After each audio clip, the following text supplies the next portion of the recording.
دامت برکاتہم العالیہ کی سرپرستی میں ہوئے۔ قرآن پاک میں ایک آیت ہے، اس میں اللہ فرماتے ہن لباس لکم وانتم لباس لہم۔ بات سنو بھائی، توجہ کے ساتھ سنو۔ اس میں بتایا اللہ نے کہ بیوی شوہر کا لباس ہے، شوہر بیوی کا لباس ہے، عورتیں مردوں کی پوشاک ہیں اور مرد عورتوں کی پوشاک ہے، دولہا اپنے دلہن کا لباس ہے اور دلہن اپنے دولہے کا لباس ہے۔ یہ بات قرآن پاک ہے۔ اب غور یہ کرنا ہے کہ لباس کا فائدہ کیا ہے، یہ غور کرنا ہے۔ جب ہم غور کرتے ہیں تو لباس کا سب سے بڑا فائدہ یہ ہے کہ لباس ساتر بدن کو چھپاتا ہے۔ میرے یہاں پر کیا چیز ہے آپ کو معلوم نہیں، میں لباس میں چھپا رہا ہوں۔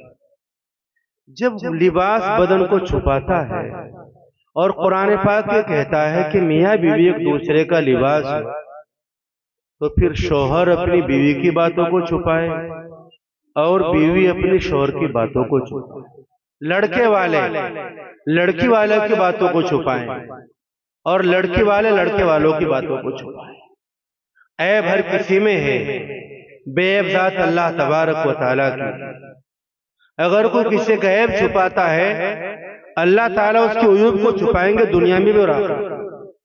ہمیں اس پر غور کرنا چاہیے۔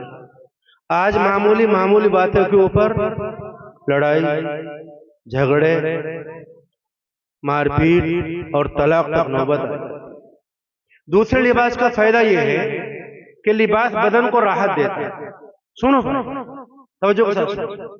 میں نے کرتا پہنا، اس کے نیچے بہت موٹا بنیان پہن رکھا ہے۔ لباس بدن کو راحت دیتا ہے۔ جب قرآن پاک یہ کہتا ہے کہ شوہر بیوی ایک دوسرے کے لباس ہیں، لباس راحت دیتا ہے، تو شوہر بیوی کو بھی ایک دوسرے کو راحت دینی چاہیے۔ ادھر تشریف لا چکے ہیں، بات پوری کرو، راحت دینی چاہیے۔ اب راحت کیسے ملے گی؟ کیا بہت جہیز دے کر، بہت سارے کھانے تیار کر کاریں دے کر؟ نہیں۔ اسٹالن بہت بڑا کمیونسٹ گزرا ہے، اس کے انتقال کا وقت آیا تو کہتا تھا اللہ، لوگوں نے کہا اللہ اللہ کرتا ہے، زندگی بھر اس کے مخالف رہا، آج بھی مخالف، کہ پھر کہ میں بہت سے کرنسیوں کے، ملکوں کے، کھانوں کے، پھلوں کے، عورتوں کے نام لیتا ہوں، مجھے سکون نہیں ملتا۔ جب میں کہتا ہوں اللہ تو مجھے سکون ملتا ہے، تو وہی سکون اللہ کے نام میں۔ ہم لوگ اس بات کا تہیہ کریں، 5 وقت کی نماز پڑھیں گے، قرآن پاک پڑھیں گے، درود شریف پڑھیں گے، اپنے بچوں کو دین سے جوڑیں گے۔ ہمارے دوست مولانا محمد ذاکر صاحب مرحوم کا لگایا ہوا پودا اسی دین کو عام کرنے کے لیے کوشاں ہیں۔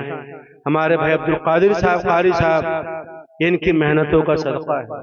آپ سے درخواست کی جاتی ہے کہ آپ پوری قدردانی کریں، پھر انشاءاللہ موقع ہوگا تو آپ کو بات بتائیں گے۔ اللہ عمل کرنے کی توفیق عطا فرمائیں، آمین یا رب العالمین۔ معزز سامعین کرام، جس شخصیت کی ہم اور آپ منتظر تھے، حضرت مولانا مفتی محمد عمران صاحب ہمارے درمیان تشریف لا چکے ہیں۔ حضرت نے جو راستے میں تکلیف ہوئی ہو آنے میں، ہم حضرت سے معذرت چاہتے ہیں، تو بڑے ادب سے درخواست کر رہے ہیں تشریف لائے اور اس پروگرام کا اختتام فرمائے اپنی مبارک دعاؤں سے۔